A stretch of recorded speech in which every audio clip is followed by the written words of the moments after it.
don't know. Alright, now this is where the parking lot is. That's where the trail comes out. And what we're going to do is we're going to go up here. Come on. We're going to get onto an old Jeep road that is no longer used.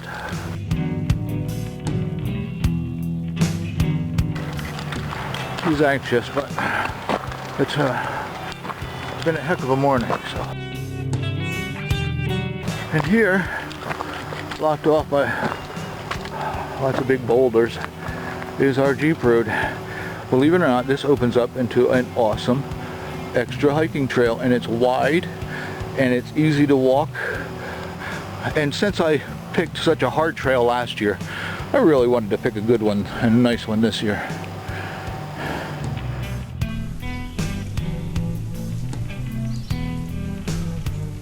Disabled Hiker, episode 4. Well, it's been a long night for me. I've been up most of the night with pain issues. And I came this close to canceling. This close. But I'm glad I didn't, because I already feel a little bit better. I got here a little late. So I need to keep the monologue short here. This is a different trail. Only 5 miles away from the trail I traveled last year on episode 3. It parallels the Appalachian Trail. But if you know how to find it, it is one of the most beautiful trails as far as it's easy. It's easy on a disabled hiker scale. I would put it at a 4 maximum. There's some climbing, some little rocks you got to navigate and stuff like that. But overall, it's a really, really easy trail. For years now, what I've been doing is hiking water and food in, stashing it, and then coming back in a day or so, hike in and enjoy myself. Most people do not know about this little piece of trail, but it is a very good trail, and I think you'll like it a lot. I have a lot of new equipment to show. I really do. I contacted some hiking gear manufacturers who really stepped up to the plate and sent me some items that are, in my mind, they are disabled hiker friendly, and I love it. I love the fact that these companies are thinking about us. These things are beneficial to us, and it was nice to have the support from them to say, yes, please show my product. This should work for you. So onward. Here you go. Okay. Yep.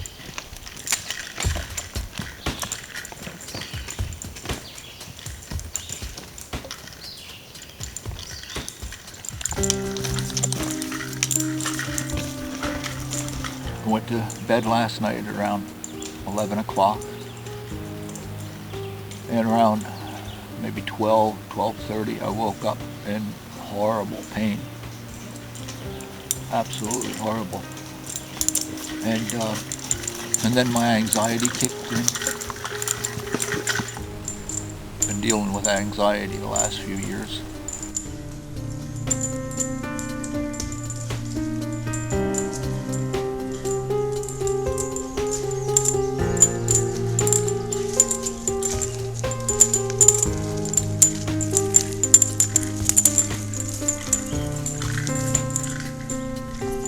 Bear here, there's deer, there's turkey. The last time I was here, I even saw signs of lynx or bobcat. Not quite sure which, but nice. I really like that.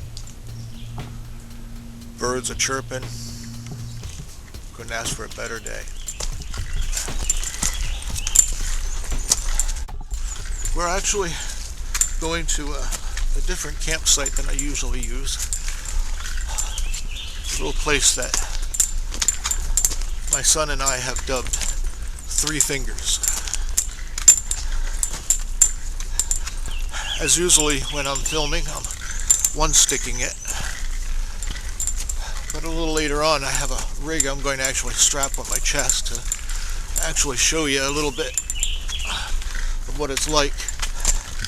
If I feel okay tomorrow, after pulling this all morning and into the afternoon,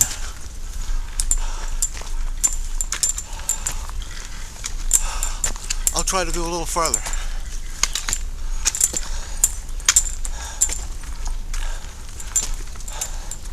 We'll see.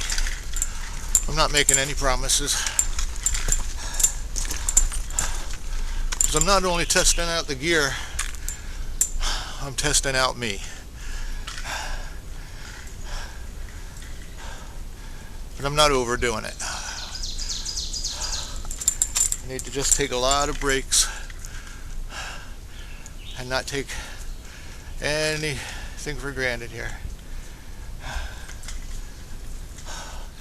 Absolutely gorgeous. Let me show you a little bit of the scenery here.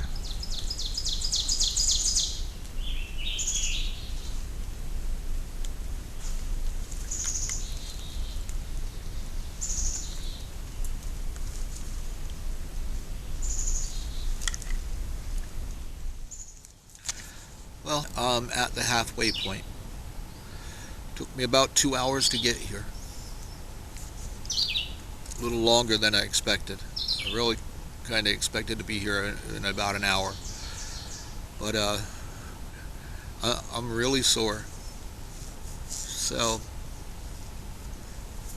I'm taking it slow. Not out here to beat myself up.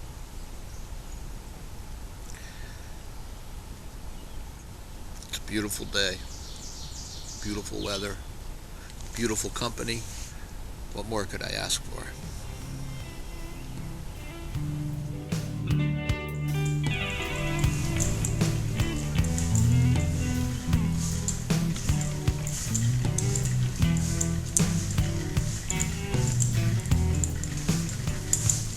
Carrying a backpack has always been one of the most limiting obstacles I've faced when trying to get back out into the woods again.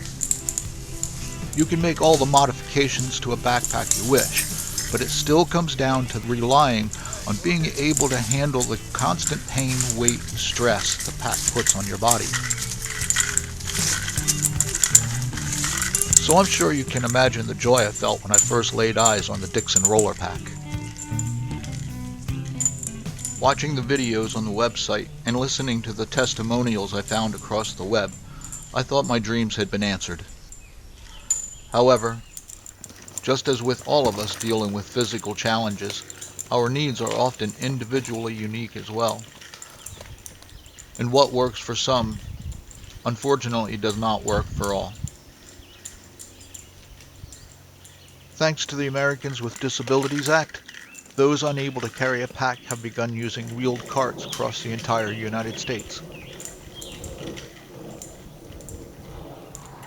My quest to get rid of my pack actually began a few years ago when I tried to invent my own cart. After several failed attempts, my wife took pity on me and purchased the Dixon roller pack in hopes of easing my pain. Hiking carts seem to be a new technology though, and I wonder if they're not inherently due for some serious modifications over the next few years.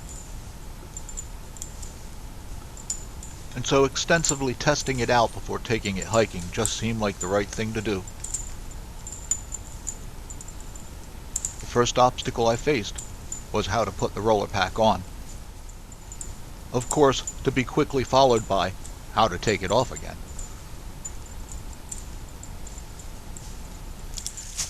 So I had to adapt my hanging pack system, as you see, to a sort of a yoke that I made. goes down on both sides of this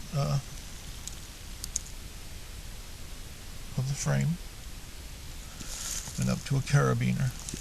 Then I use that as my pack loop basically, and then of course up to my ratcheting rope hoist. In an area where trees are more scarce, I'm kinda at a loss as to what I would do to get the roller pack on and off. Walking up steep inclines also was a problem, as the back of my heel constantly caught on the underside of my cart. But the Dixon roller pack has some clear advantages too. By angling the pack, and with proper weight distribution, the Dixon roller pack actually reduces the weight by a little more than half. Besides having plenty of room to tie on extra gear, by adding a few extra straps, I was able to keep heavier items like water and food centered and close to the wheel. Even on this first early spring testing of the Dixon roller pack, I knew that there were at least two things that the roller pack would do for me. First and foremost, I believe the Dixon roller pack would allow me to go further with less pain. And second, it would boost my confidence.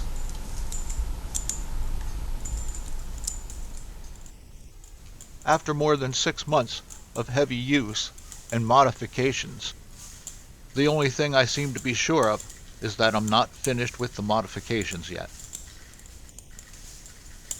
Initially, it was my hope that the Dixon roller pack would help me do a section hike of the entire Appalachian Trail. What I'm finding, however, is that every ounce of strength I'm not putting into carrying a pack, I now put into pulling a wheel over stones, logs, and other debris. So for now, at least, the jury's still out on the Appalachian section hike.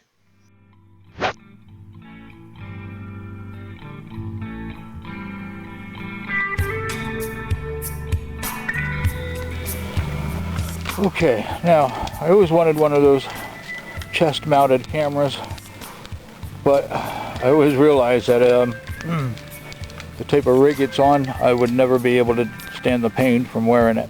So I kind of invented my own. Let's see how it works, okay? I kind of just invented it out of some stuff, stuff I had laying around. Nothing special. And one of my little short tripods there. Okay, so let's go. Let's see what it can do. All right.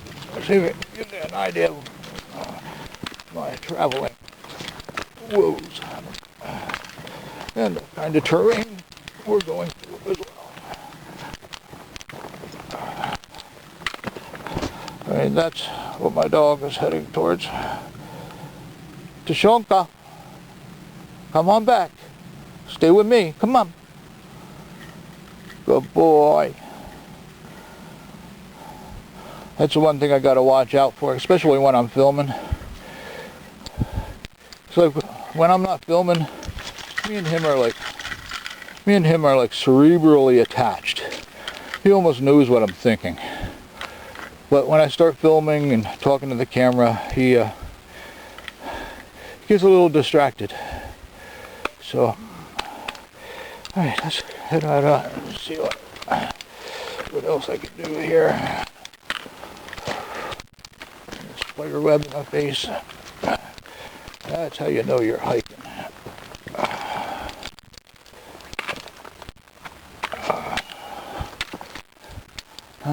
Sorry about how slow it's going here. But such is life.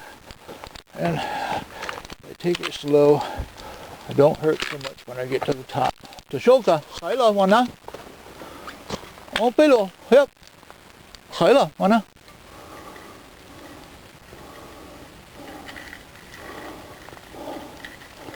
Good boy.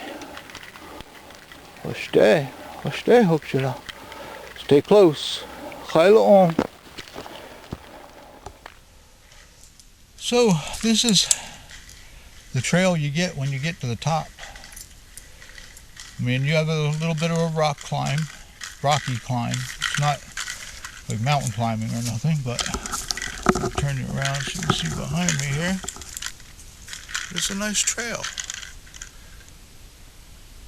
There's lots of room. I've often walked side by side with people up here. Doesn't look like it got a lot of traffic this year, so it's a little more overgrown. But it's right at the beginning of hunting season, so I'm sure it'll get a lot more traffic now. Hunting season starts Saturday for bow, archery for deer. And, well, sometimes it's a little hard to get out here then.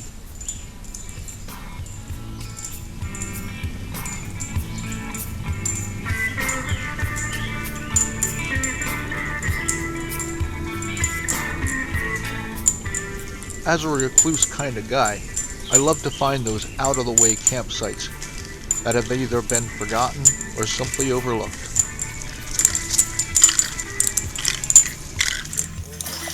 And when it comes to disclosing the location of some of these campsites, I can be a little tight-lipped about that. So a vague description is usually all I'll provide. I have, however, on several occasions been asked, how do I choose a good campsite?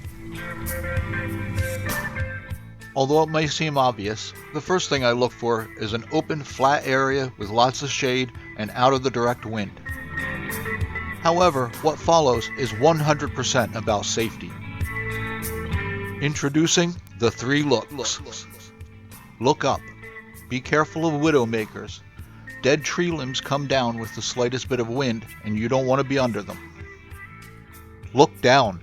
Watch out for animal droppings or signs of heavy animal traffic. Hey, you wouldn't want them camping in your front yard either.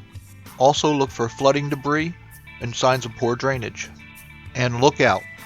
Good visibility means you can see trouble coming from far away.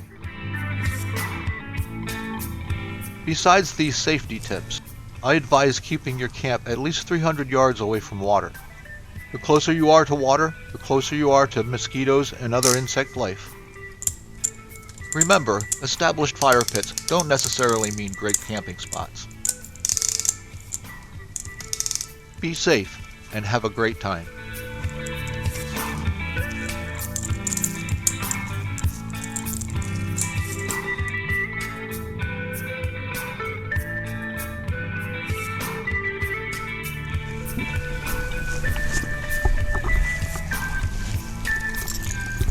You want some more, buddy?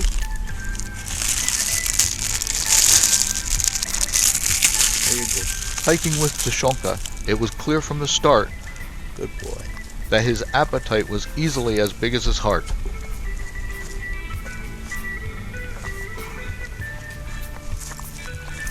Could you ask for a better endorsement?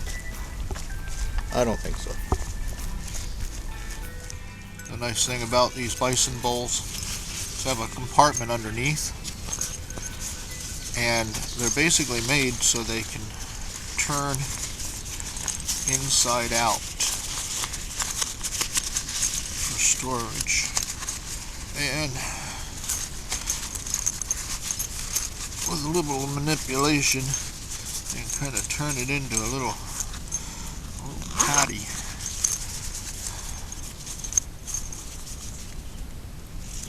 It's a nice little item, and then you can just clip it on the dog's pack. It's a nice little bowl. My last dog wouldn't touch it though. He wouldn't put his head inside of it. But Tashonka doesn't mind. Shio used to hate this thing though. So I used to have to bring 2 metal bowls. He scoffed down about 2-3 bowls of food, which is fine. Easier to carry in the belly than it is on the cart.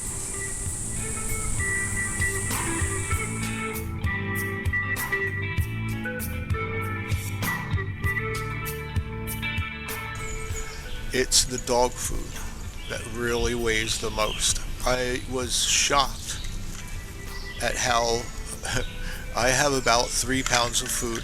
Actually, a little less than 3 pounds of food for me. Tashoka's food weighs the rest. His food weighs around 6 pounds, a little more. I think it was 6.2 pounds or something.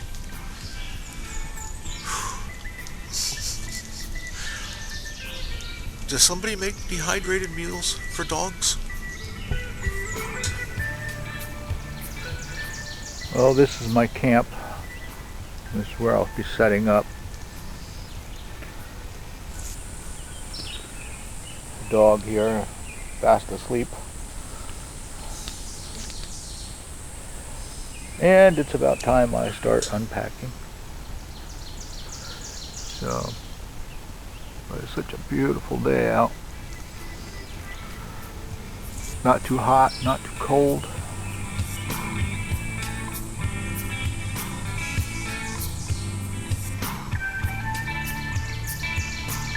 Generally, when I know I'm going to be dealing with cooler temperatures, I'll break out the tent.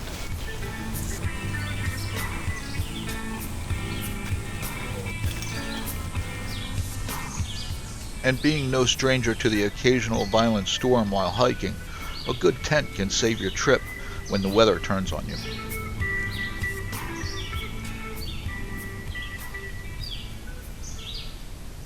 Besides keeping you out of the wind, a tent adds as much as 10 degrees Fahrenheit to the ambient temperature outside.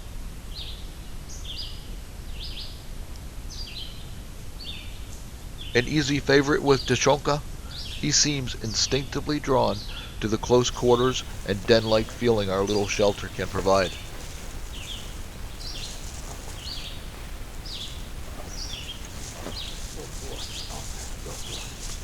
One of the downsides to using a tent is that extra 10 degrees of warmth can be turned against you on a hot and muggy night, turning your tent into more of a sauna than a shelter. Add to this that requiring a flat, rock-free space to set up. Sleeping in a tent on the ground can cause additional aches and pains, especially for those of us already dealing with physical challenges. So on those rough nights, an extra sleeping mat might be advisable.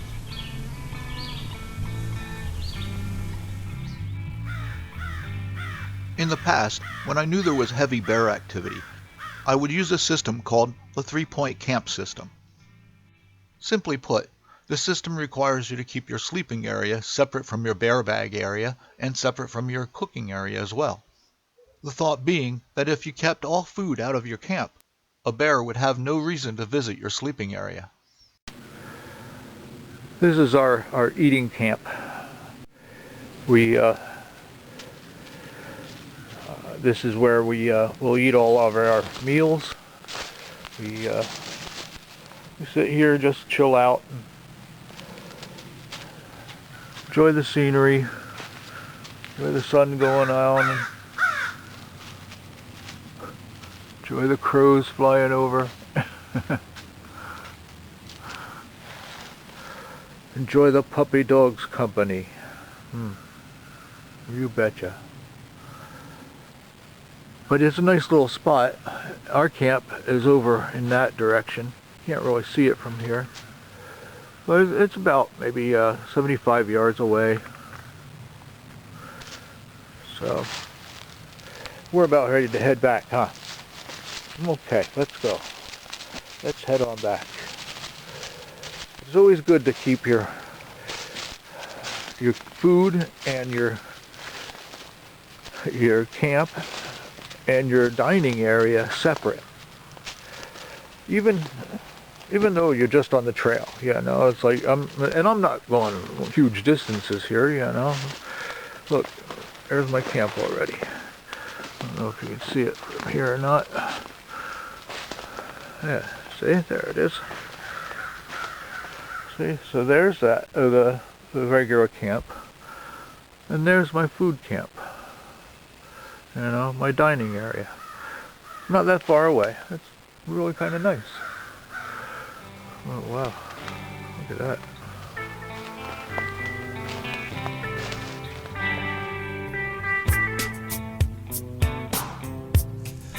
I've had a few people ask me about my rigging for my bear bag. What I've been using is a homemade device called a dog bone. It's basically just two carabiners with a bridge between them. Okay? Again, I like the ones that have the notch in them so they can, I don't know if you can see that or not, so they have a little bit more strength to them. If I use a single carabiner, everything gets tightened up because everything goes through the carabiner, the rope, the bear bag, everything. So when you try to take it down, sometimes it gets stuck in the tree and it won't come down. And then you got some problems. So, enter the dog bone. By using the dog bone, I take the one and I attach it to the loop, okay, which also gets attached to the bear bag. And then the other loop passes through the other end of the line, right? And it basically sets up a pulley system that pulleys the thing all the way to the top. But since the draw rope is really through only this one top carabiner, there's nothing to get tangled on, and so it don't get stuck. I've had these get stuck in the tree too many times, so this one little device really has saved me a lot of problems. Okay, bear bag, carabiner with the loop on it,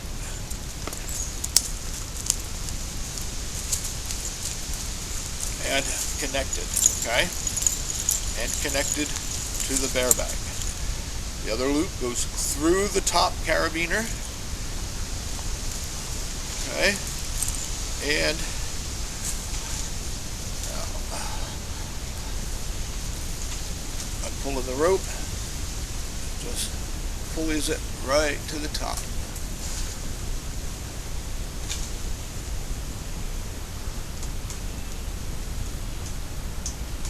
Now, bringing it down is pretty much the same thing.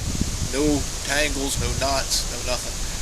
I'm lazy, and by going back and forth with a rope, you can actually bring it right back to you,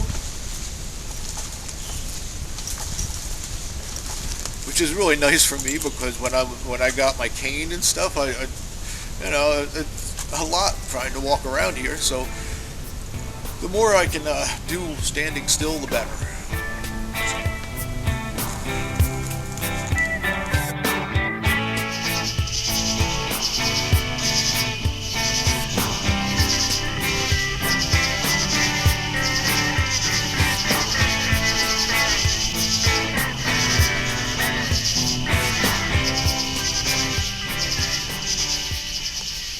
Here's a nice little solar lantern. Puts out quite a bit of light. Really kind of cool. I didn't even bring a candle lantern this time. I just brought this, and well, I actually have two of them. So yeah, this is awesome. This is a lot of light. It's actually solar powered. A couple little solar cells, and then LED lights lining the bottom. That's just a reflective surface there. But you blow this thing up. A little blow up valve there. And it throws off quite a bit of light, you know. We had a couple of blackouts over the winter.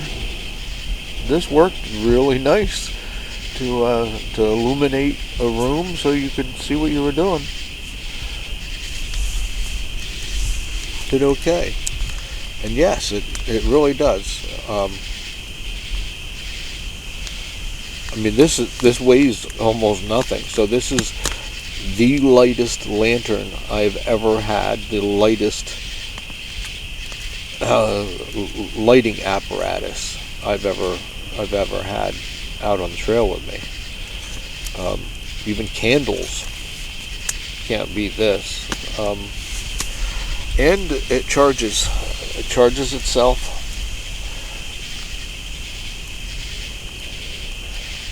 just with the sunlight. Now that's technology for you. My wife said it gave her a migraine though, so people with migraines, you have to be careful because it's LED light, so that kind of light can really bother people with migraines a lot. So it's something to be careful of.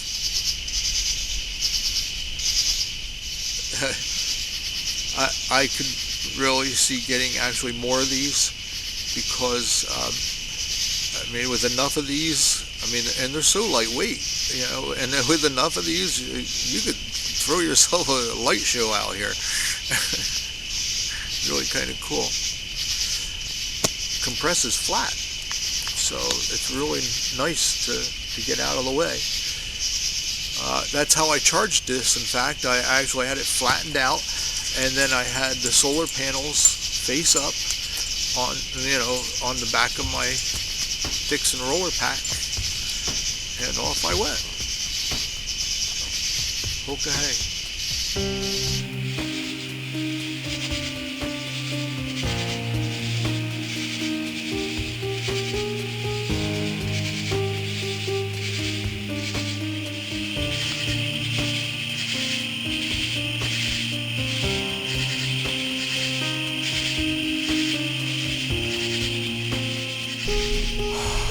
Well, here it is, bedtime again.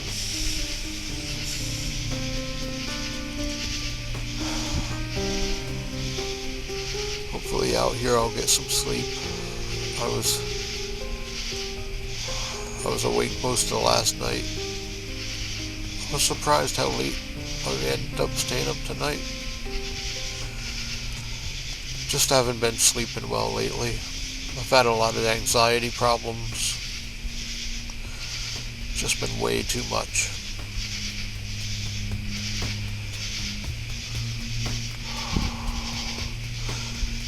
But this trip already feels very therapeutic for me. I didn't really have to work real hard. Matter of fact, I insisted on taking it easy. Heard some noises out there before. I think they were a bear.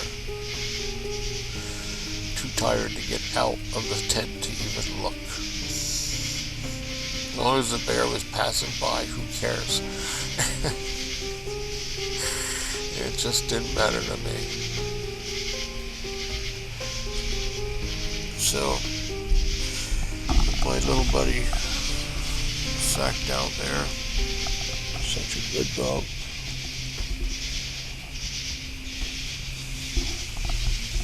I have my fleece jacket over, keep him warm.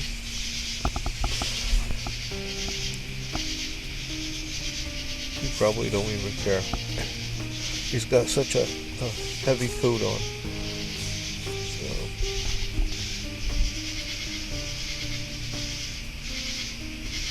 Shout out to all the disabled hikers out there.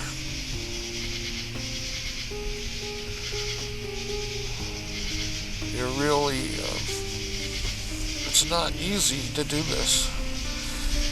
And by doing this, you're really achieving something.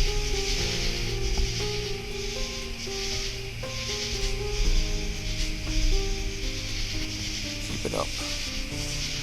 Proud of you. Then I have to shout out to all my pain warriors from U.S. Pain Foundation.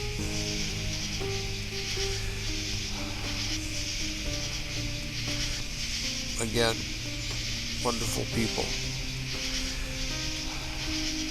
I'm doing very well, but I am starting to nod out now.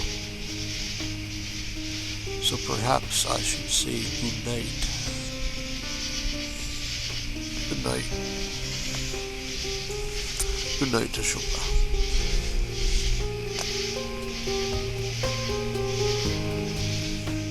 The following day, you would find that a bear did indeed visit our camp that night. When reaching camp, I had no immediate need for my hanging water stash I had left in the trees in the days leading up to my trip. So I left it hanging on its zip line, never realizing that over the days prior to my arrival, the rope had stretched, leaving the bag hanging directly against the tree, and easy pickings for any tree-climbing critter curious enough to take a look. After biting into one bottle and obviously being startled by the yo bear coming out of the green and yellow tent, the bear was apparently frightened and then stepped on another bottle while effecting his escape. Usually, when it comes to bear encounters, one sighting per trip is usually about all you can expect. But of course, there are always exceptions to the rule.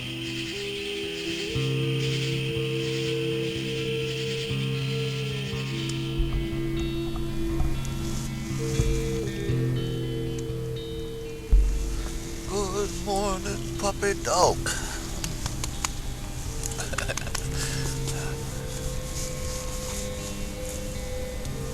You slept really good. Yeah, you're a good boy. I'm very happy with you. Good morning. It's a beautiful day. What do you think? Is it a beautiful day? This guy really sleeps good in a tent. Comes right in, lays right down, stays on his own side of the tent. One hell of a hiking dog. Yes, you are. He's abandoned me. Well, I got a lot more sleep last night than I did the night before. It is a very nice day out.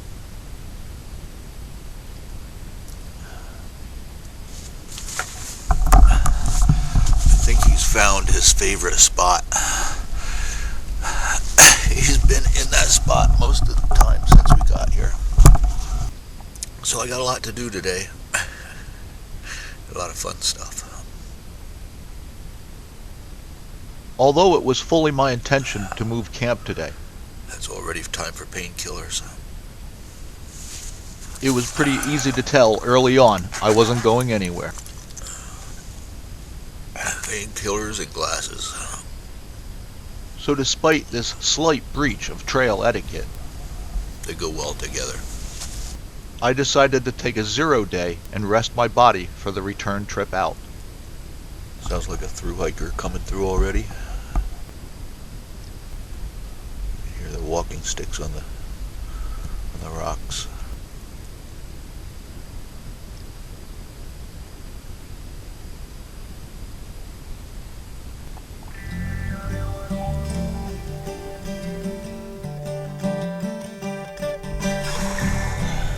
It's that time again. Nature calls. When I get up in the morning, I have a lot of pain. So it's very important for me to not have to diddle around with things in the morning.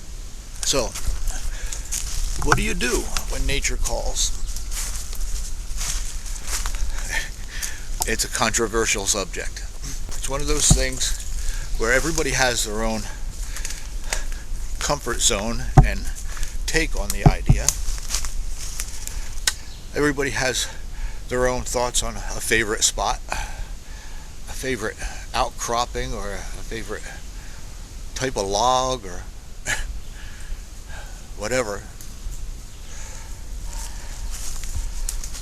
But when you're disabled, it's important to realize that you don't want to be rushing around in the wee hours of the morning trying to find this spot, or trying to set it up or get it ready so it's ready to use. If I need to go to the bathroom, I need to get out there and go. Put my shoes on, get out there and go. That's the time to run. The time to set all this up is the night before. Pick your spot, find it, dig your hole, everything set up and ready to go. Because you know you're going to have to go in the morning, you know. And if you don't have to go in the morning, well, yeah, you wasted 5 minutes. Big deal. Trust me, this is a blessing in the morning when you're rushing around and trying to get out here.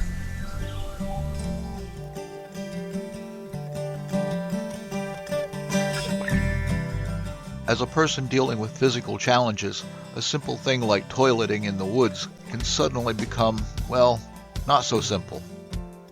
After a slightly embarrassing and messy accident last year, I promised myself that over the winter I would look for alternatives to the method I had been using.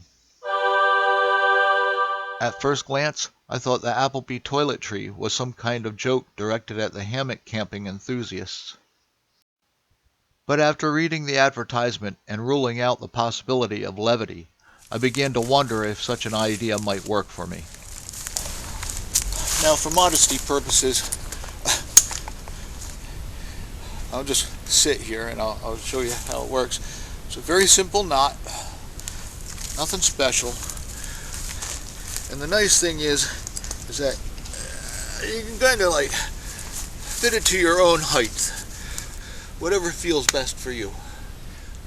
Personally, I thought, just looking at it, I thought I would suffer from this the way I do from my sleeping hammock, where I would be like crushed and pinched together. But it's not bad. It's actually pretty comfortable. It's not your home toilet seat, that's for sure, but it's comfortable. I'm really shocked. The 100% braided nylon rope made attaching and detaching the toiletry easy using a simple clove hitch knot on both ends. The last thing you want to have to do is be uncomfortable.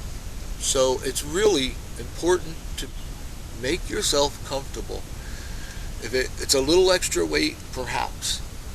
And maybe you won't be able to go as far, perhaps. But it's very important. You know, you got to make sure you can enjoy yourself out here. If you can't enjoy yourself out here, what are you doing? You know? And my hats are off to the guys who made this. This is actually a really cool idea. Really neat.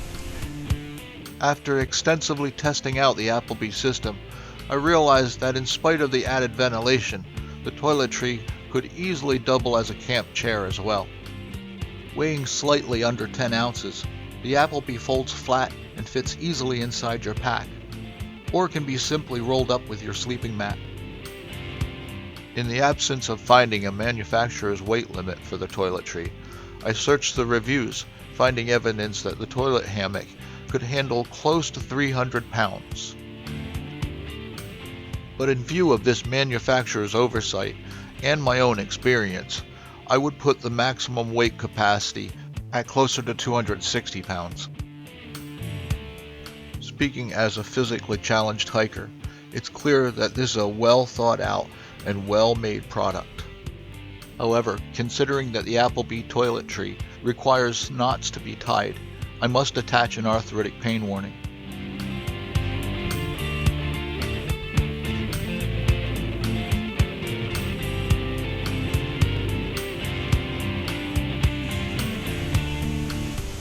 Now you notice I dug a little cat hole.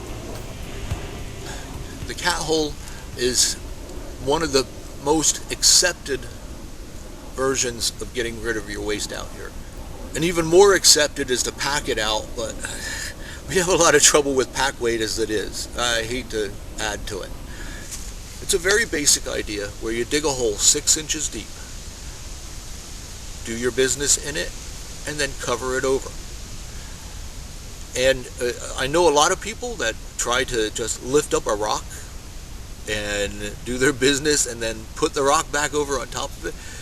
But I hate to tell you guys, that doesn't break down very quickly. Because of the rock, it's protected from the rain and all kinds of other weather, and the paper doesn't break down, the waste doesn't break down, it just stays there, you know? And then some poor sap comes along and needs a rock to sit on or something and lifts it up, and surprise! Not a good surprise. So it's very important. Don't use rocks, okay? And of course I dug that myself with a little tool that I made out here. I don't usually carry a trowel because it's just added weight, and I usually can do pretty good just by making what I call a digging stick. Finding and creating my own tools while I'm hiking has always been one of my favorite things to do. And digging sticks definitely qualify as one of the oldest pieces of technology out there. When made 4 to 6 feet long, it's easy to dig with the digging stick from a standing position. At this length, the digging stick has great leverage while providing enough weight to power through small roots and roughage. On there, you kind of have to carve yourself a chisel point so you can get through roots and stuff like that. I was always surprised how well this works. I left my pile of diggings right here so that when I'm done, I just push it right back into the hole. I also carry a package of possibles, things I'm going to need when I'm out here going to the bathroom. And I like to carry it in one of these bags because I can actually take it and hang it in a tree on a branch or whatever. You know, I have a little stub there that I can hang off. Inside, you have your typical toilet paper. I actually bought the type that doesn't have the paper roll on the inside. It compresses more, so you know it's not quite as bulky in your pack. I also have some wet wipes here to help clean up, just to help myself clean up if I should need to.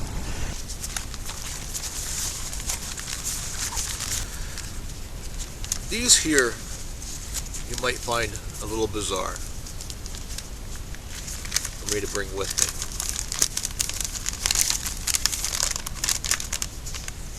It's a paper bag.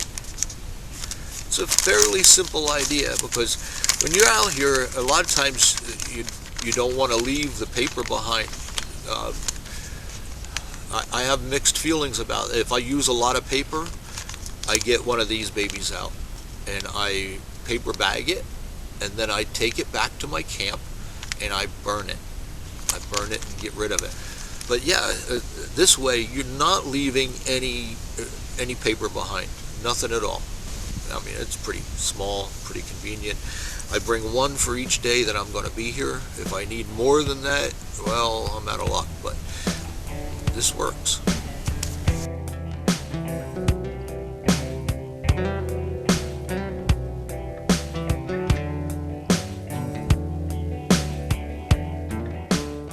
This is a little something I got from the 4 Leaf Gear Company. It's flat, not very much to it. I was kind of bewildered when I opened the package. And yeah, everything fit in there. But this is something called the Bumba by 4 Leaf Gear. And Shulker's tried to check it out too. Didn't really come with any instructions or anything, so you kind of gotta just wing it. But it kind of, once you see a picture of it, it's kind of self-explanatory. It comes with all these little U-hooks. This actually holds the thing together. And this little ring here that kind of holds all the dangly pieces together. And you just unscrew that. And it comes out. I got a lot of pain and I'm really struggling at the moment. So I guess having a lot of pain, this ought to be a good test of how easy this is. You have to make your own alcohol burner for it.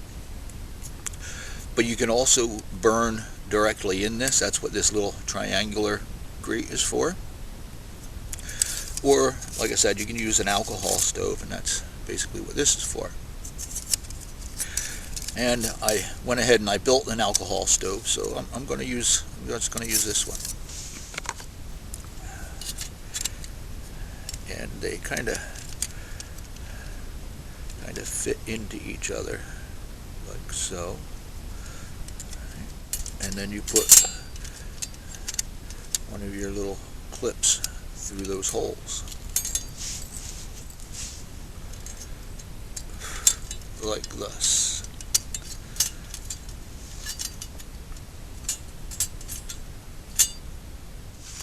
Now this is the alcohol stove that I made. It's all homemade. It's double walled, so it's supposed to act like a gas jet. You want your pot to just about cover the top of that. So it's very important that this thing not be too low. Not too low inside here. Okay, that's where I'm going to set it, right about there, so it's got that kind of evenness to it. Okay, I take my last side here, and I'm going to put that in there. Add one of the pins. Put a pin in the opposite side as well.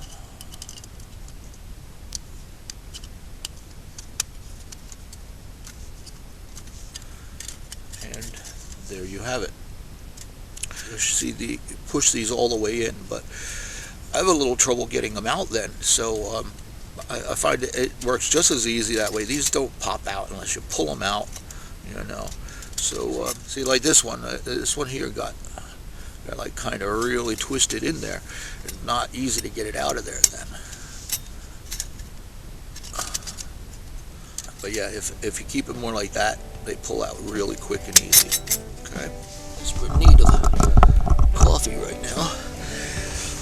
So I'm going to try this thing out.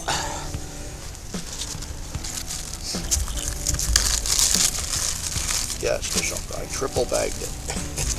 I didn't want it falling out. Got myself a bottle of rubbing alcohol to go along with it. Take my extra parts and put them in the sleeve here so I don't lose them. Okay, now they're never really too good about telling you exactly how much alcohol to put into these things, so I'm just going to take a guesstimate.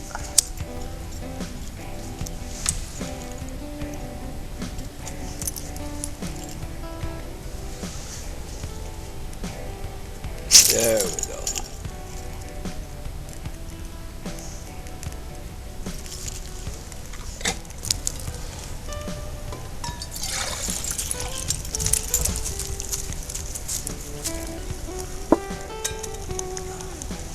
So now we wait and see. I'm getting a really late start to this day. That's all right. Got to get this paint under control too, and that's something that's really hitting me hard right now. So, but yeah, I'll check in with you in a few minutes. Now it's pretty obvious my alcohol stove making abilities are not up to par. It's working, but it's more working just like a volcano than because the jets are supposed to be really putting out most of the heat.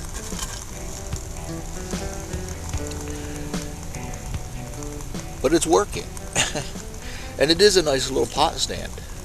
It weighs about 3.5 ounces, which isn't too bad, Okay, it's hot enough for coffee. It may not be boiling, but I don't have to boil it. I want to be able to drink it soon. So, and like I said, my alcohol stove making is not exactly up to par, but the bomba seems to be doing a good job. It's not unsteady or anything like that. Not bad. I'm pretty happy with it.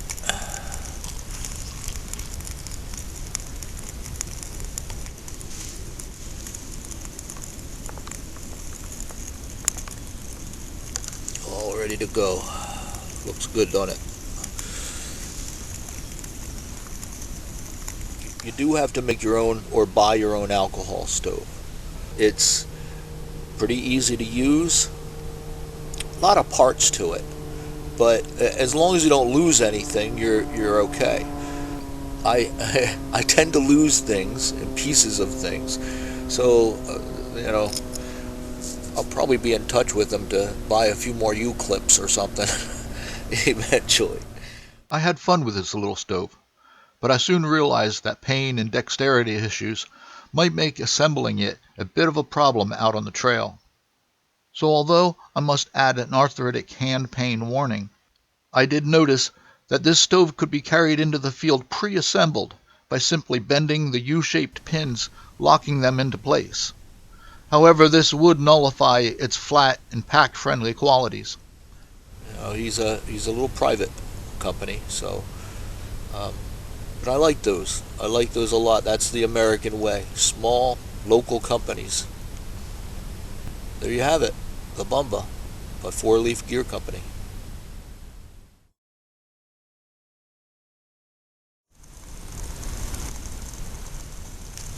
Tushonka, stay.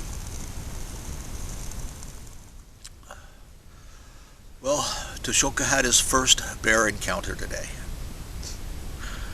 Heard some noise walking the trail behind us here. I thought it was a hiker. But it wasn't.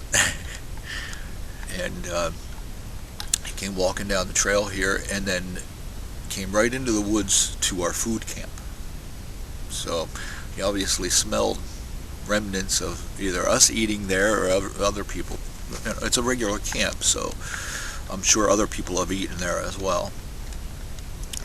Bear tended to hop down the campsites on a trail looking for food because they know that people leave food behind. Now, it's a lot different than people feeding a bear, because the people on the trail are trying not to leave anything behind, nothing. And if there is something behind, it's crumbs or something like that. So Tushonka spies him right off and stands there staring at him. And I thought, okay, this is good. This is good. He's just standing there. He didn't do anything. And the bear paid us no mind at all. I knew the bear could smell us because we were directly downwind of him. He smelled us. He knew we were there. Paid us no mind at all. Small bear, not a big bear. And I've camped here often enough that, and unless the big Bruin that had been visiting my camps in this area before has gotten shot, this little guy is being pushed from area to area. They can be a little dangerous then, because they're desperate for food. That's understandable. They're desperate for food, and they're not trying to hurt nobody or anything. They just want food. So, in the meantime, Tushonka's standing there, and he's making these bluff charges. And the bear just meanders on a little further, and then Tushonka takes off running after him. And at first, my heart just sunk. Oh my God, what am I going to do to get this dog back? And I yelled at him a couple of times to come back, and each time he did turn around and come to me, and then turn around right back to the bear again. And it's like, what are you doing? Get the hell back here. So, but he did. He eventually came back, and I got him to stand right by me. And so begins Tushonka's bear training. He is a great dog, but yeah, he really almost tangled with something he really should not have. He's just laying down here right by me now. He's just taking it easy. His belly's full. Yeah, there are bear in the woods. But like I said, lesson number 1 for my buddy.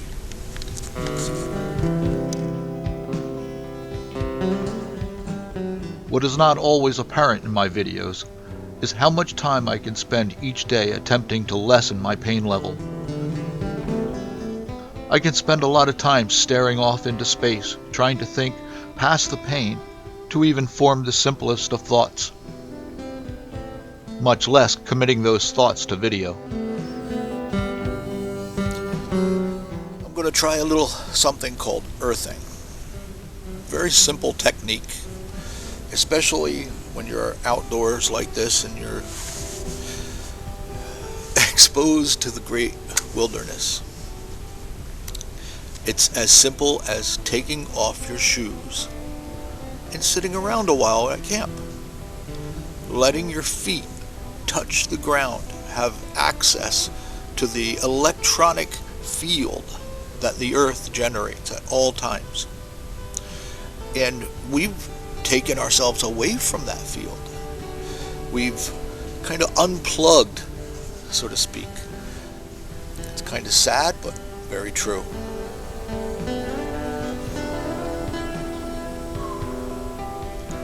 I have a lot of pain today, so this is a great day for earthing. And I want you to understand that it doesn't, I'm not like instantly better by it or anything like that. And I can't do it very often. So, but when I do it, I feel, it's kind of strange. It's kind of what I could call connected. Once again, connected. I do Inipi ceremonies, or what people refer to as sweat lodge. And I get the same thing out of that. You're literally sitting on the ground. You might be sitting on a blanket or something like that, but you, all of a sudden you have access to the Earth's magnetic field, to the Earth's electronic field. And it really helps. It really does. My wife and I had discussed it many times, where after a sweat lodge ceremony, I'll come home and I wouldn't say I feel less pain, but I would say I just feel better.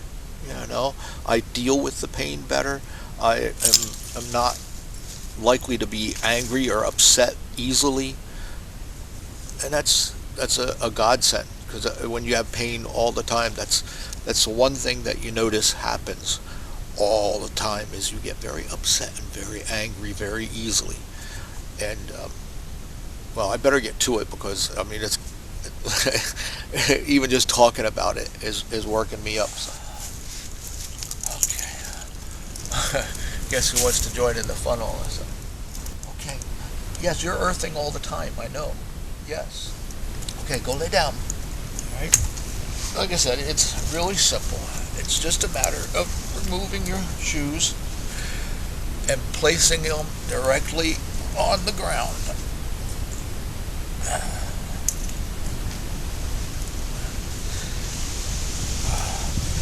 Like so, on the ground, just like his. And it does. You can feel it. And a lot of people say, it's just, you're barefoot. Yeah, you're barefoot. But after you plugged back in again, you know, you start realizing the benefits of it. I've tried the other type of earthing, where you plug it into the wall, and I just can't, I don't get any relief out of it. I've also tried where I drove a copper pipe into the ground, and again, that did not work for me. But the more I thought about it, the more I'd realized I'd been earthing for many years by doing Inipi, or sweat lodge ceremony. You're sitting right on the ground, and it is very therapeutic. It's also what I like to think of as an earthing chamber, you know, because you are in direct contact with the earth. It's not like your average sauna. You know, that's why when people call it, oh, it's just a sauna. No, it's not. It's much more than a sauna. It's much more. Although the medical community is still skeptical about the medical effects of earthing, doctors cannot dismiss the measurable differences between before and after pain levels of pain patients who are able to practice grounding or earthing. And so it's often up to the patient's advocate to spread news of these controversial yet benign alternatives.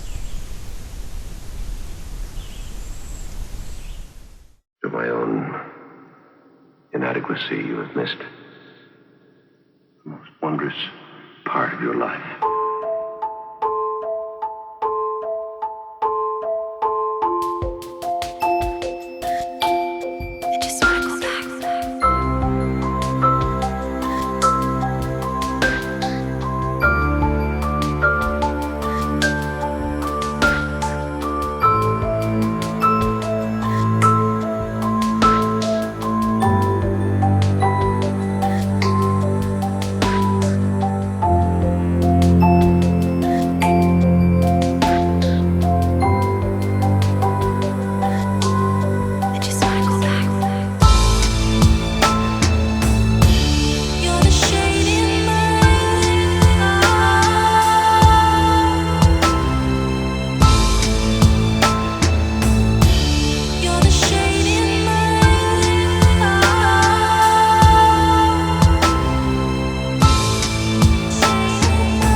I've done all I can.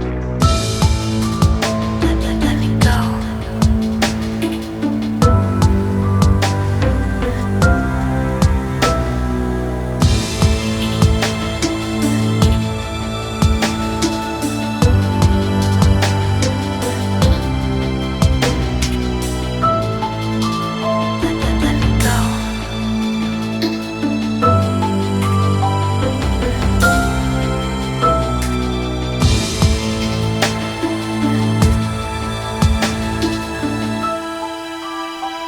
Let me go.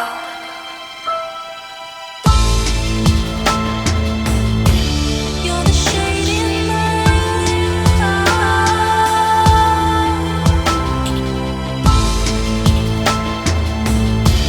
You're the shade in my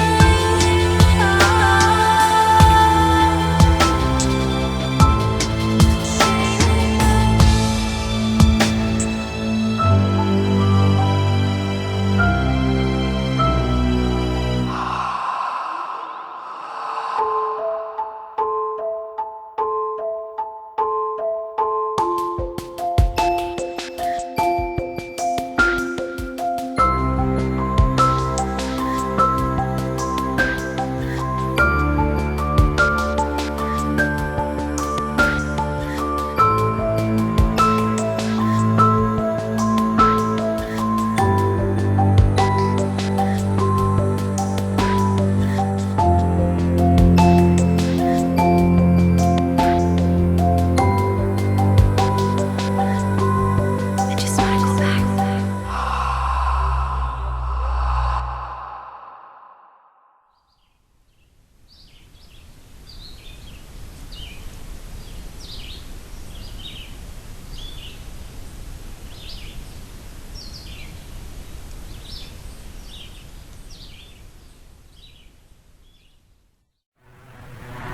They're after me. They're after me.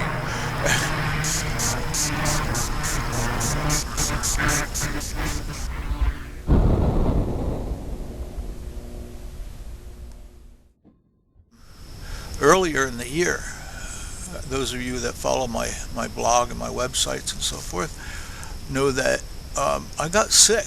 I have kind of developed an allergic reaction to products with DEET in them.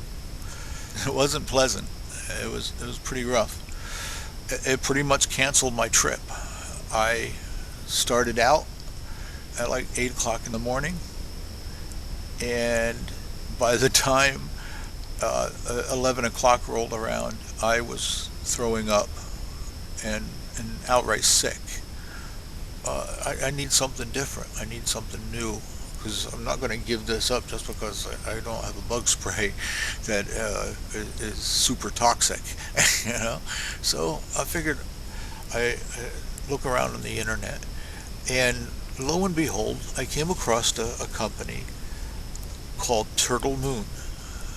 Now, Turtle Moon is a very small company, but as soon as they heard about my plight and what had happened to me, they rushed me a 4-pack of their product, Turtle Moon's Nature's Cloak. And I better zop myself in the head with this stuff now. It's been working wonderfully. It doesn't work on everything. I did notice the one trip I had like hundreds and thousands of black flies. Didn't really help them much. But it doesn't really say it's for black flies. So like it says right on it, it's just for mosquito and ticks. There's a whole list of all natural ingredients in here, and it says it's safe for the dog. So I've been noticing that the mosquitoes they haven't been lighting on him, but they've been pestering him. So I took a little bit of this, rubbed it in my hand, and petted him, and they haven't been bothering him. So that's a good thing. It's kind of neat that it worked for him. I could tell that just the buzzing around him was getting him upset. Now, Nature's Cloak, I have not seen it advertised anywhere but on the internet. Okay, so I'm assuming that that's the main resource right now for purchasing Nature's Cloak. It doesn't mean that that'll be forever, so keep your eye out for it. A product that works this good usually doesn't stay a secret very long. I really like the small mom and pop businesses, and to be honest, I think that's what makes the world go round. I really do. Haven't seen a tick yet all day, so it must be working.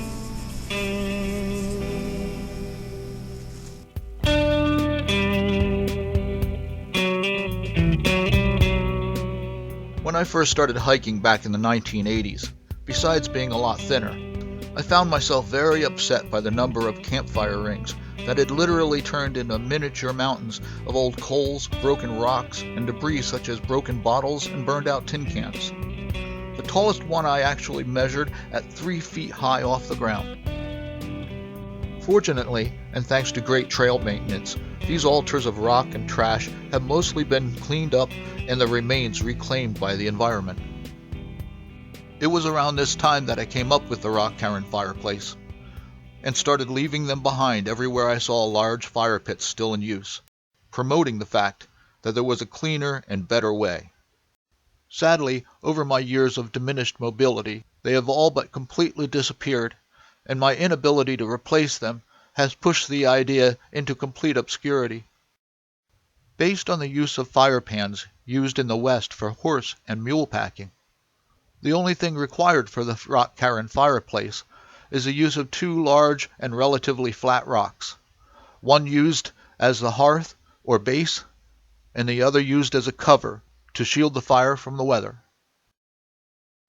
After receiving several requests over the years to elaborate on the construction of the Rock-Caren fireplace, I had to push the idea aside, knowing full well that my years of toting rocks through the woods came to an end a while back.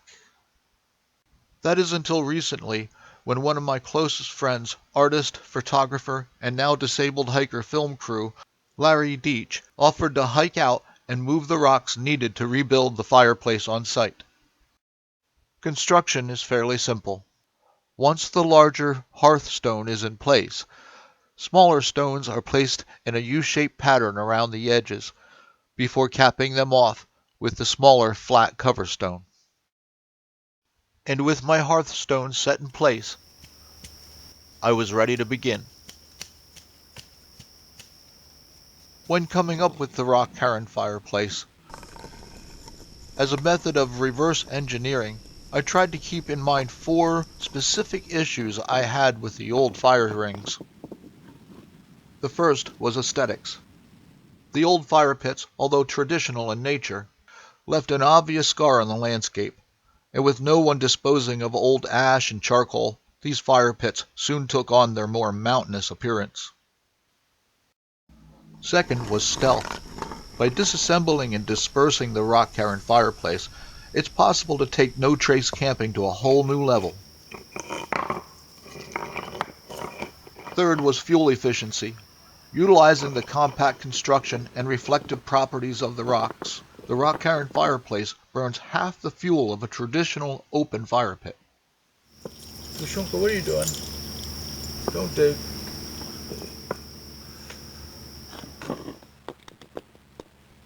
And last was mobility.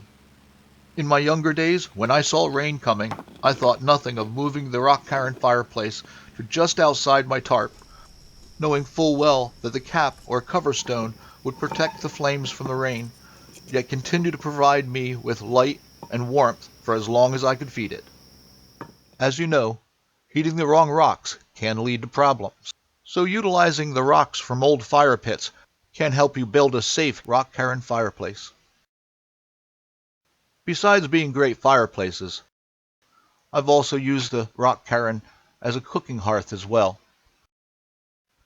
As I finished building what may very well be my last Rock-Caren fireplace, I did so with the hope that I have sufficiently passed on my knowledge, and that this will not be the last I see of them. Voila.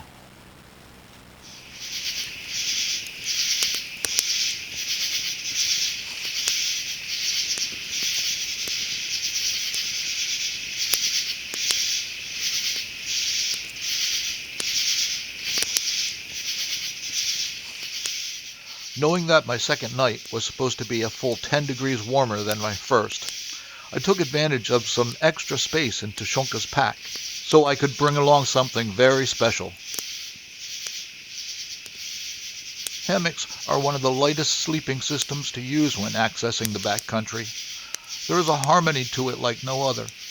A harmony where you can pretty much set up anywhere you like, as long as there are 2 trees to hang between. And that can be exciting, as it frees you from having to use what some would call the normal campsite. Unfortunately, however, I've had to give up on that kind of excitement due to the gathered or whipped ends on the standard backpacker's hammock. Time and time again, I would find myself with one reoccurring issue. Because of the compression of my shoulders and ribs due to the material gathering up around them, I would find my pain level increasing and my ability to breathe severely restricted. So it's been a while since I've used my backpacker's hammock, and it's become clear that I needed something different, a hammock that was less like a bean pod and more like a bed. So I decided to do a little research and try to put a little bit of that excitement and freedom back into my life.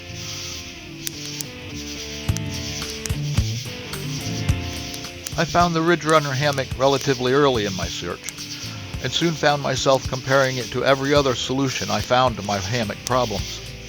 I didn't know it at the time, but the Ridge Runner would eventually force me to compare it to sleeping systems many times its price and weight. Known as a bridge-style hammock, the Ridge Runner offers a level sleeping area by utilizing 2 extremely lightweight spreader bars that are uniquely integrated into the suspension system rather than the hammock itself. And although the Ridge Runner takes on a strange trough-like appearance, I found myself completely taken with the fact that it did not wrap around my ribs or shoulders in the slightest way. Usually my shoulders are being crushed by the hammock being compressed on both ends, but I'm not feeling any of that right now. I could actually go to sleep right now. Although my friends at Warbonnet warned me to set up the Ridge Runner at home a few times before taking it out into the field, I decided to bend these instructions a little bit. Many of us don't have the space or the help to set up such an item in or around our home. So I decided to cut the test setups down to 1, learn all that I could, and then soon after take it out hiking. As I pulled the Ridge Runner out for the first time, I instantly found myself impressed by the quality of craftsmanship and how extremely lightweight the Ridge Runner was. I was expecting the spreader bars to double the pack weight, but by making them from extremely lightweight materials and in switching their jobs from load-bearing to compression, Warbonnet was able to keep the Ridge Runner in the ultralight category.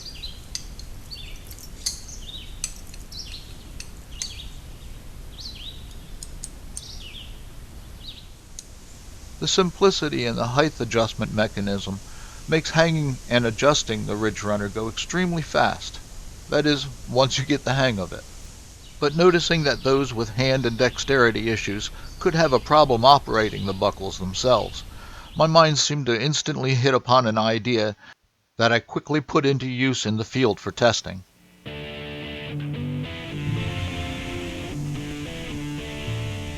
However, since then, I've come up with an easier way. basically,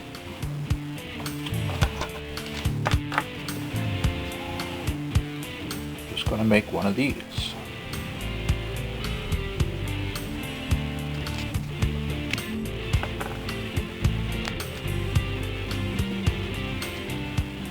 Be a little careful, these are spring loaded. Alright, now you end up with two of them, so you can put one on one end, one on the other. Now,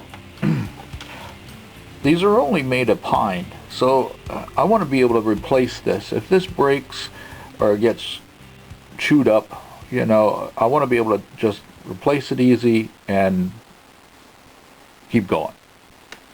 So, I'm just going to put what's known as a fisherman's noose on the end of this, so that if I need to, I can loosen it with a little bit of effort.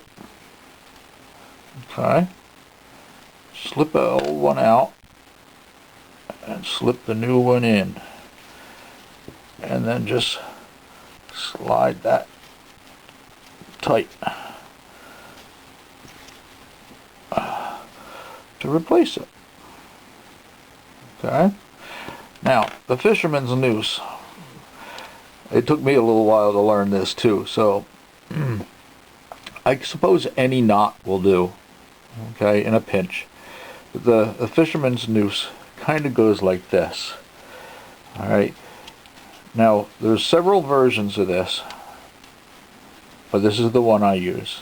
Okay, you put your rope or your line through the fisherman's hook or around the stick here, and then you twist the stick. I went 3 times. Okay, then you take the end, and you'll notice you'll have a little bit of a hole here that you can, there it is, there you can see it. You feed that through here. Alright, now don't lose hold of all this up here. Alright, hang on, because you're going to need that loop as well that you just made, and you're going to put it through that hole as well. Okay, and then you're going to pull everything tight. Alright, everything tight, and then move your noose. And yes, this is called a noose, by the way, down the line until it tightens. Okay, now you'll notice you can tighten things little by little and get it tighter and tighter until that noose is really snug on there. Okay, I ain't going nowhere. That's stiff. Alright, now I have 2 of them for a reason, because I'm actually going to put one on each end of my hammock, so it's hanging there and ready to use. I don't have to search for it or anything. It's literally hanging there like a key, because once I get this done, this is not going to add any weight to my hammock. This is going to be very, very lightweight, and I mean, if it adds a gram or 2, you know, I'd be surprised. I cut my string or shoelace in half here. And I put a knot in the end here. Alright, and if I knot the end of it, you know, it'll keep it from fraying. Okay, now this is just a simulation, of course. This is the standard buckle for the Ridge Runner. Okay, it goes up to my carabiner on my tree here in that direction, and then this is the hammock side. Okay, now this key is actually made so I can adjust this a lot easier. How you use this is, before there's too much weight in here, you use this to get between the buckle. The reason I call it a key is because now you're going to take it and turn it to its side.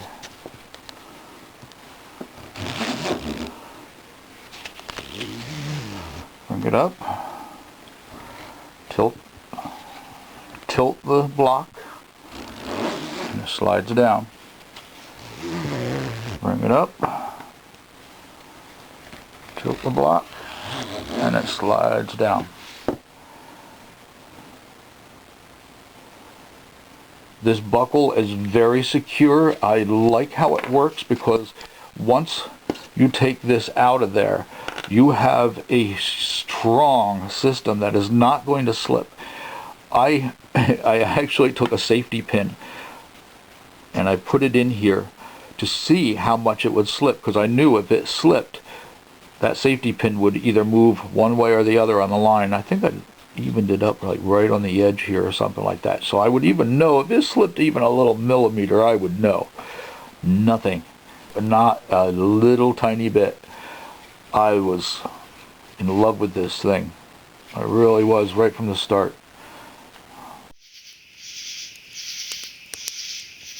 Besides having a killer suspension system, the Ridge Runner comes equipped with a pass-through sleeve for your sleeping mat, as well as 2 large saddlebags inside for your gear.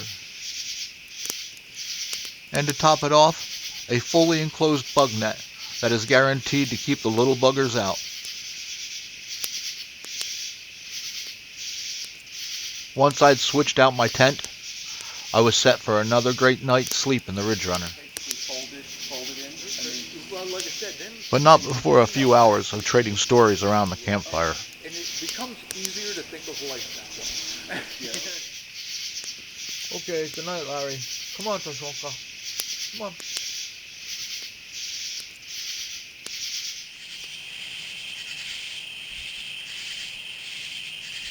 After a good night's rest in the Ridge Runner, don't be surprised if you come down with a serious case of CSAS, chronic snooze alarm syndrome.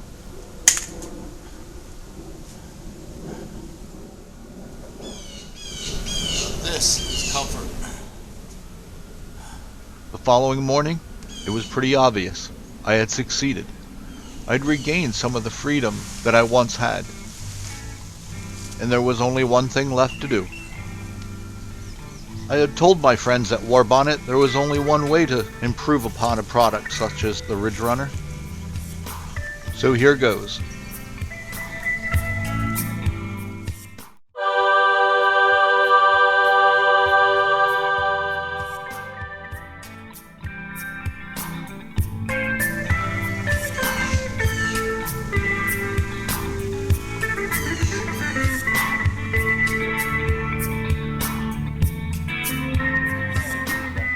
Best if I speed it up.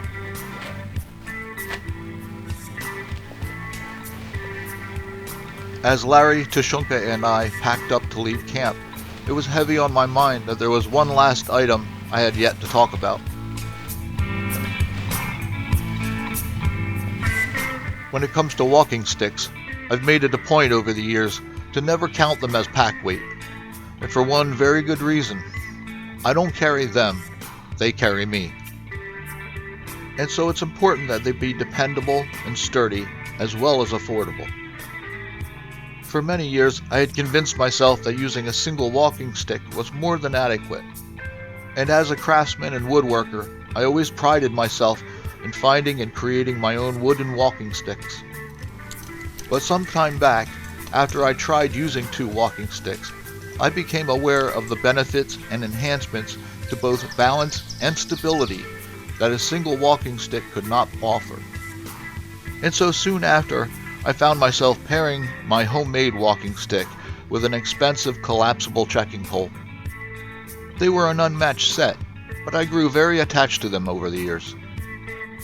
So when Outdoor Products sent me their Apex trekking poles to review, I felt true apprehension when setting aside my trusted set, especially the heavier wooden walking stick.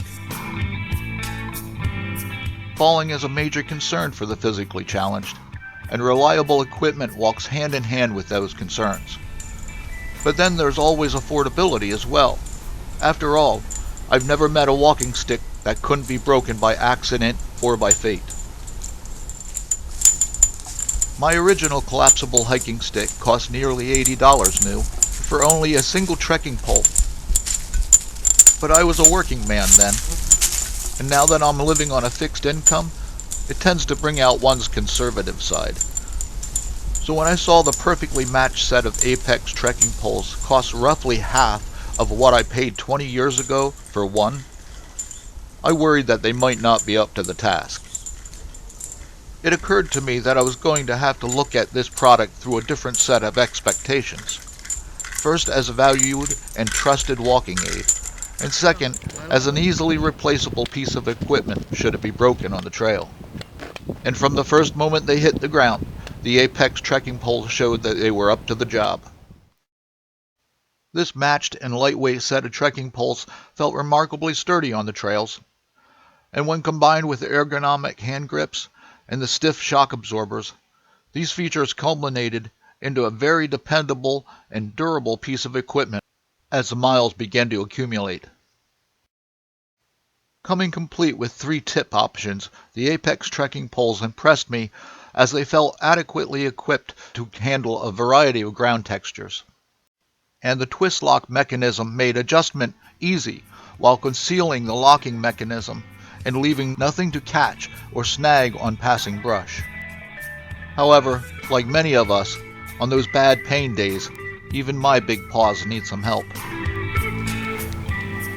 As a person that has pain issues, I've had trouble at times being able to grip things, and for very long.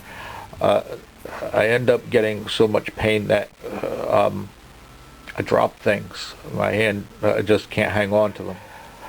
And so I kind of waited until I had a really bad day here so I could demonstrate this. And yes, I'm not doing well today at all.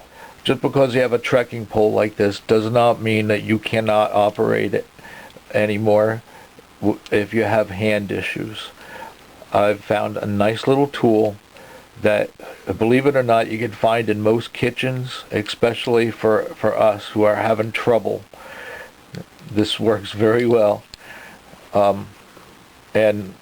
These were actually courtesy of U.S. Pain Foundation, who has kindly donated these to the demonstration here. What's nice about this is I can just tuck this in my pocket. This folds up if I want, or I wear cargo pants a lot, so I can just tuck these right in. This fits very nicely. I don't even know what's in there. But what's nice about it is I can get a hold of this down here, and then I have the ability to grip a hold of it. And when I tighten, I don't even have to hardly hang on to it. It kind of does itself, It's like, it really helps a lot to be able to do that. Because if you don't have this screwed tight, you can actually have a very bad fall. So you need to make sure that these are tightened at all times when you're using them. If you can't do it yourself, turn to your hiking partner and say, hey, can you please, tighten this for me? What's really nice about this, though, because like I said, if you are having trouble, you can use 2 of them, and it really helps a lot because that's a really sticky surface, and most kitchens have these, so that, we already use these already. I know I use the one in my kitchen an awful lot. My wife has arthritis in her hands, really bad, and I want her to try this. This should work very well for her. Okay. Now, when it comes to trekking poles, it's really important. This is so important to make sure these joints, each one of them, are checked. Every time you get back up from a break, every time you start out, you check them. You don't assume that they're ready to go, because over time, these loosen up. It just happens. It happens even on my expensive one. It still happens. And so it's important to check them. Don't just assume, hey, this thing's all tightened up, I'm ready to go, I tightened it at the car. Don't tell yourself that. Get with it and check, because, one fall and you're out of commission for a while. We know how bad it is when you fall, and then you have your issues on top of other issues. So I try my best to come home without any more issues, without any more issues to add to my problems. That's the goal, to go out there and have a good time and to come back safe. Okay? Over the last 9 months, the Apex trekking poles and I have covered some great miles together. And whereas I started out the summer wondering what rock or trail I would end up breaking them on, I ended it wondering if I would ever go back to my old set of unmatched walking sticks again. And that's a good question. But I guess you'll have to wait for episode 5 for the answer. As you know, I credit walking sticks for keeping me and getting me out on the trail. So it's very important that they be adjusted well too. So, just a couple of tips to help you.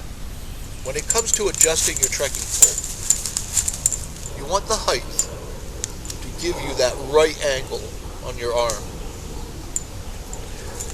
If it's too low, it's going to hurt you on the down slope. And if it's too high, it'll hurt you on the up slope. In the middle, it'll help you pull yourself uphill and absorb shock coming downhill. But if you're like this, you don't have much to play with there. And as well too, if you're too close to the ground, when you're going downhill, again, they won't help you much. A lot of times people will see me put my hand on top of my walking stick when I'm going downhill to give me added reach, so I can actually absorb the shock as I go downhill. Very important. If you follow these little tips, you'll find a lot less strain and struggle using your walking sticks or trekking poles. Come on, Dishonka.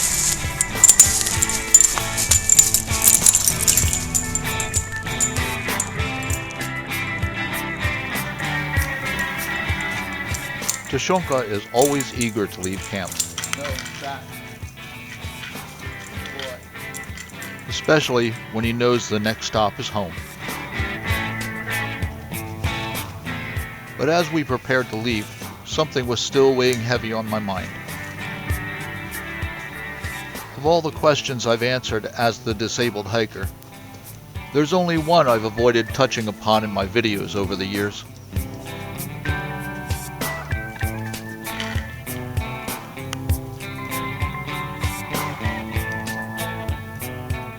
In the past, I always avoided being too specific about my health issues. I felt it enabled my viewers to associate their own medical concerns to what I was demonstrating. However, over the summer, it's come to my attention that there's a serious flaw to this approach, and its name is advocacy. Advocacy's an important word, but even more important when put into action. Most of the time when people see me with my cane, people assume I have back or leg issues, and I've grown tired of explaining. After all, what happened to me isn't something you can condense into a 30-second elevator speech. After months of contemplation, I'm beginning to realize that it's not going to get any easier, and perhaps the right time has always been now. Okay. This way. This way. After lung surgery, Go ahead. I was diagnosed with neuropathy and soon after that intractable pain, commonly referred to as IP. And as implausible as it sounds to some, I live with debilitating pain every day. Pain that inhibits not only my breathing, but my mobility as well. Between the ages of 23 and 36, I had several incidences of spontaneous pneumothorax, all of which that would go completely undiagnosed because of my lack of health insurance. A spontaneous pneumothorax is a medical term that refers to the seemingly spontaneous collapse of the lung, usually resulting from Bleb's disease. And my last one was massive. Within a matter of seconds, my left lung had collapsed to 15% of its original capacity, and every breath I took caused excruciating pain while putting enormous pressure on my heart as the lung tried to re-expand. However, in this case, the cure ended up being worse than the cause itself. The resulting emergency surgery to put in a chest tube, followed by another surgery a few days later to repair the lung, caused significant nerve damage to my sternum and ribs, and the pain causing significant restriction to my breathing. This coming May 9th, it will be 20 years that I've been dealing with chronic pain, and I count myself as one of the very, very lucky ones. Most chronic pain patients don't get to keep so much of their former lives. Chronic pain changes us by ripping away whole chunks of what you thought was a stable life. As you battle the pain, everything else seems to be at war with you as well.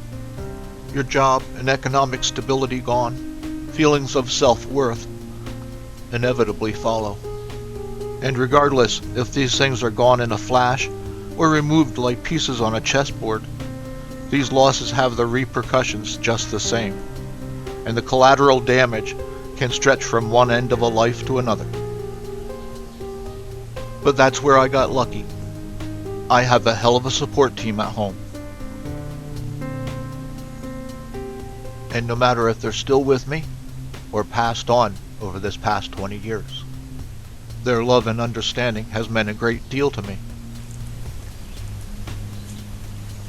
And then there are those who helped me to create the Disabled Hiker today, without whose help I would not have been able to expand the Disabled Hiker the way I have over the last 2 years. And I daresn't forget about the crew that keeps me sane on a second-to-second basis as well.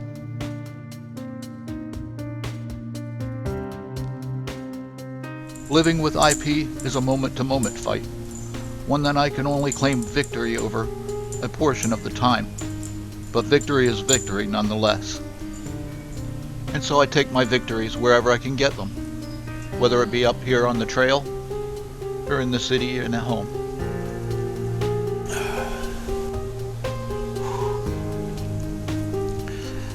If you're not doing anything, it's a beautiful day. Just sit and feel the slight breeze.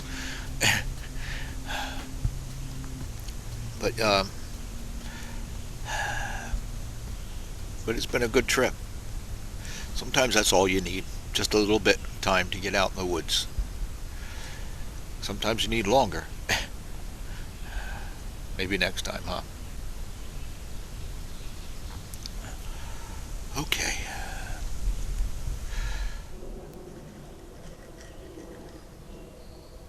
It can take me up to a week or more to recover from my hikes. So over time, I crafted what I now call my back home recovery list.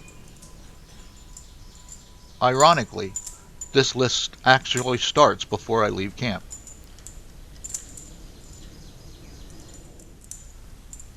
Number 1 on this list is to leave camp as early as possible. Personally, I tend to push myself a little harder when hiking out of the woods than when hiking in.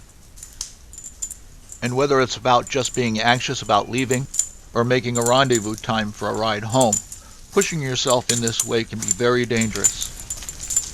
This is when mistakes are made and accidents happen, as your mind strays from the task at hand, which is getting home safely.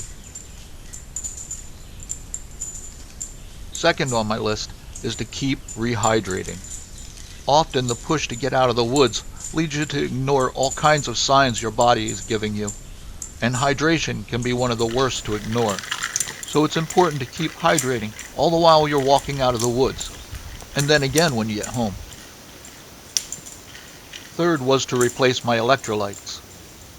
Whereas I used to do this by drinking one of the popular sports drinks on the market, I found far better results by simply eating a handful of salted nuts or even pretzels once I reached home. Fourth on my list is cleanup and inspection.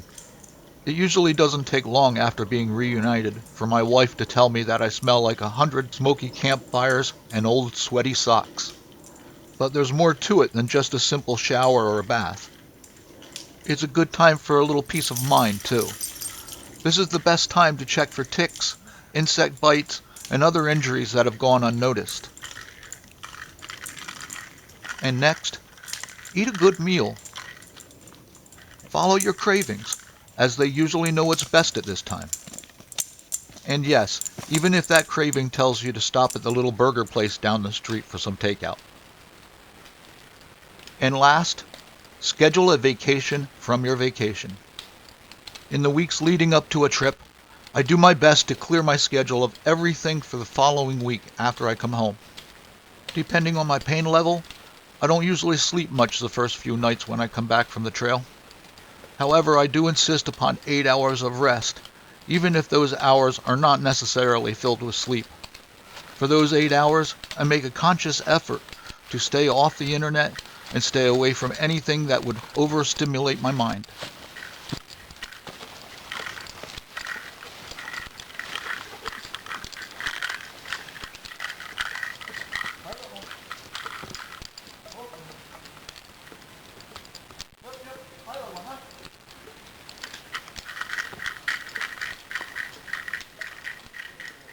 For as long as I can remember, I've always thought of the earth as something that was alive. The grandmother of all grandmothers, our teacher, provider, healer, our home.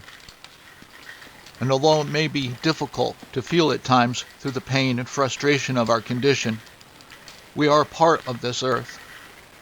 And many of us, like me, feel the connection most profoundly as we seem to feel every change in atmospheric pressure and coming storm. And despite the sometimes overwhelming pain, I also feel the deep gratitude for life itself and the privilege of feeling earth beneath my feet.